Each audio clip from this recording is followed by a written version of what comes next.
reviews. Let me tell you how amazing this product is. Hi, I'm Danielle Keller. I'm a hairstylist and I'm with Desire Company.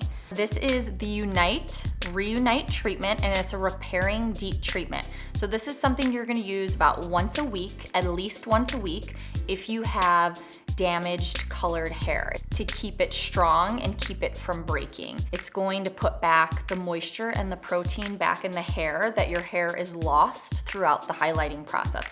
So this is super important, and I would recommend using the Reunite shampoo that goes with this. So shampoo in the shower, wring out as much water as possible so it's not dripping, soaking wet.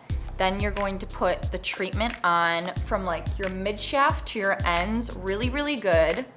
And then the little bit of residue that's left on your hands, you can put it on the top. Definitely get the front pieces.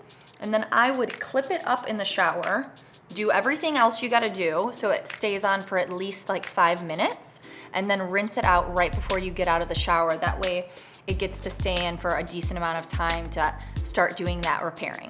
This is a newer treatment, so I've been using it since it's come out, which is probably, I would say, maybe like a year or so now, and I love it. It does wonders on my hair. My hair used to be pretty fried before, and I definitely think it's taken it up a notch. All of my blonde clients, any clients that I do any highlighting to, this is a must for them. They have to use this at least once a week just to keep their hair safe, keep it strong, keep it from breaking. So I love this product.